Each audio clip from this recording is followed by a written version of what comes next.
Hey folks, so I got a special request to do a video walkthrough of Dijkstra's algorithm. I've done a number of different phases of written walkthrough of this algorithm on the blog, but I never done a video walkthrough here on YouTube, so I'm going to be doing that today. So I'll just go through some of the different utility elements that I used before I started writing this algorithm, and then I'll just go ahead and write it all from scratch. So to start out, we have this distance type. This is just a wrapper around a numeric value, so we could maybe put imagine that A is always a numeric type, and so we either have a valid distance of A, or we have an infinite distance. Infinite distances turn out to be kind of useful when we're performing the algorithm, although it's not strictly necessary. And then we have a couple of nice things that we can do with this distance. For instance, we want an instance of the ORD type class for the distance type. So this just ensures that infinity is never less than a normal distance. A distance is less than infinity, and then we compare x and y when we're comparing two actual distances. This just helps us to compare things and keep it all straight in the algorithm. And then we also have an add distance function. Again, all this does is do x plus y if we have two finite distances, otherwise we get infinity. So that's convenient to have. And one last convenience here is that when we have a hash map where distances are the value in that map, we just have a lookup function where we will always return a distance. And so if the key that we're looking at is not present in the map, we'll just return infinity. That's what from maybe infinity does. Last of all, we have our graph type. So I'm just doing the simplest version of this algorithm where we're just doing, we have edges. This is just an association map. Strings are the key that represents the node, and we're just using an integer for the distances here. This is an example graph that we'll work with, and we'll just run a couple calculations on this example graph at the end. Our last little utility here is the Dijkstra state itself. So we have three different structures that we're using within the Dijkstra state. We have a visited set, hash set of the nodes that we've already seen. Then we have the distance map. This maps each node to our current idea of how far it is from our source node, and so that could be infinite. That's why this is a distance here. And then we have a priority heap where the distance is sort of that priority value, and then we associate that with the node type. So now let's go ahead and write our function find shortest distance. So this takes our graph as an input, and then it takes our source and destination nodes, and it will return a distance. So it might be infinite if we can't reach the destination from the source. And so our first step here is we just want to create our initial Dijkstra state. So we'll start with our initial visited set, some empty hash set. We'll start with the initial distance map, hash map.singleton. So we know that our source is a distance of 0, but nothing else really is in that map. And we'll also have our initial queue. It'll look very similar. So we use heap from list, and we'll use distance of 0 and source. So again, we're associating the source with the distance of 0, so that we'll pull it out of our queue first, and then we can build our initial Dijkstra state. So we just use all these items, initial distances, and then initial queue. So what are we actually going to do with this state? Well, we have this process queue function.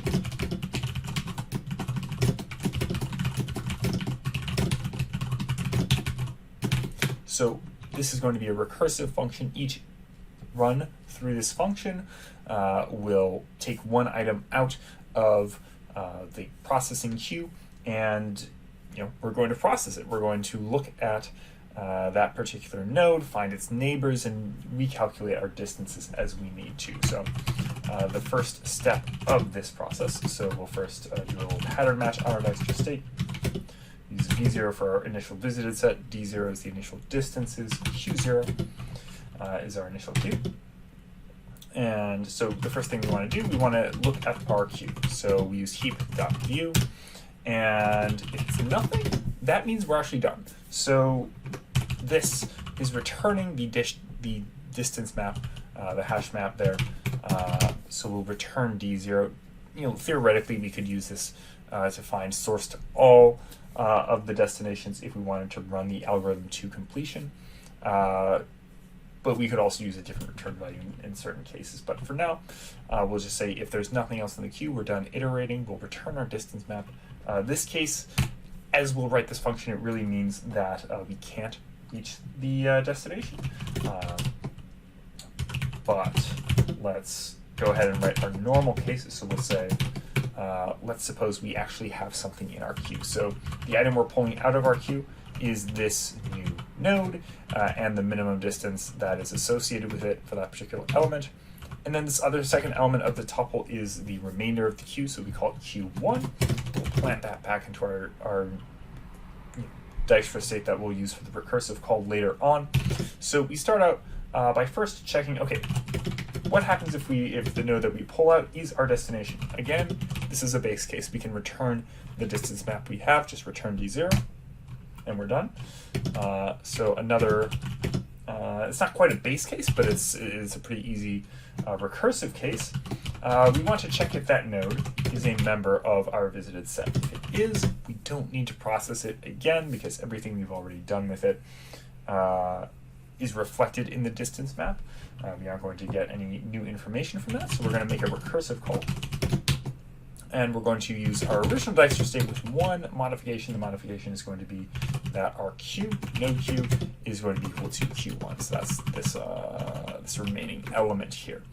So that's our last sort of, you might say base case. So now we are into the else case. Now we're in our the primary part of this. So first of all, we want to create our new visited set. We are now visiting node, and so we'll say let v1 is hash set dot insert node into v0, and now we want to get all of the neighbors of node in our map. So that's really simple with the way we've represented this graph. So we'll say all neighbors is equal to from maybe, and we'll say hash map dot lookup node edges graph. So what are we doing here? Our graph has this edges field, that tells us what the edges are. So we look up what the edges are for this particular node. If the node isn't in the graph for whatever reason, we'll just return an empty list and we'll end up doing nothing. So now we want to filter that and just get our unvisited neighbors. So we want to filter by some function, and so we're filtering all of our neighbors. And what does this function look like? We should recall that each item in the neighbors list consists of a node and the distance. We'll say n is that node. We don't care about the distance in this particular case. And so we want to check, okay, not hash set.member node in v1. That's the test we're doing, so we're finding all of the neighbors we haven't actually looked at yet. And now we're almost ready to make our recursive call, except that we have to actually process these unvisited neighbors, and that's going to happen in a separate function.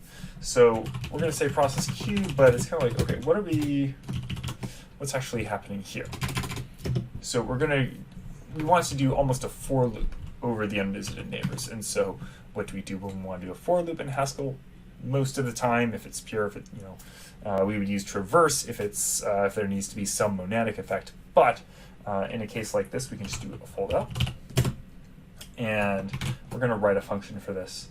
And what we're actually going to do is we're going to pass a new sort of initial Dijkstra state for this, what I might call the inner loop of this. So we'll say Dijkstra state, and it's now v1. We haven't modified our distance map, so that's still z0, but then we also have q1. All of that might end up getting modified by this function, and so we loop over our unvisited neighbors. So let's go ahead and call this function. We'll call it fold neighbor, and give us a little more room to see, so it's nice and centered. So fold neighbor, what does this function look like? is going to take a node, so it's going to take a string. But then it has to, we will maintain the constant, where this first string argument is going to be this node we have that we've just pulled out of our queue. And that's going to remain constant throughout this whole loop. So the remainder of this function has to follow the fold L pattern and be A to B to A. And so that means it has to be Dijkstra state to something to Dijkstra state. And what is the something that we are looping through in this case? Remember, each of these neighbors is the name of the node associated with its distance, and that is simply, I believe it's an int. We haven't, within the map itself, we have not wrapped it with a distance. So we say there. We can leave that undefined for now because we can just quickly fill this in, say, okay, fold neighbor with node. That's going to be complete a recursive call. Now we just have to fill in this function here. So say, okay, we have our current node, and then we have our Dijkstra state again. We'll de-pattern this again. And again, v1, d0, q1, just to sort of keep things straight. So neighbor and the neighbor's cost. So the cost from going from current node to the neighbor node. What do we do here? Well, first we need to calculate the alternative distance. So what is the alternative distance? We have to add two distances together, because the alternative distance consists of basically going from the current node, or I suppose I should say, the alternative distance to neighbor node is we start at the source, we go to the current node, and then we take this cost, this C. And so we have to pull out the distance from the source to the current node, which is stored in D0, and we'll use our distance operator like that. Pull that out, and then we have to wrap cost with the distance. So that's the alternative cost. And now we want to compare that alternative distance to the distance we currently have stored for the neighbor node. So what we're going to say here is we compare, we say D0 again, we use our operator, and we look at neighbor node. So we're comparing our current idea of what the minimum distance to neighbor is with the minimum distance to current plus the distance from current to neighbor. And so if that is smaller, if the alternative distance is smaller, then we're going to actually end up returning a new Dijkstra state, because we want to modify our distance map, and we want to modify our queue. So we don't modify the visited set, that stays the same, but to modify our distance map, we say hash map.insert to make a new entry for our neighbor node. And we're planting the alternative distance in there instead, planting it into our original distance map. And now we also need to push this into the heap, into the priority queue. So we say heap.insert alt distance neighbor node q1, this queue we have here.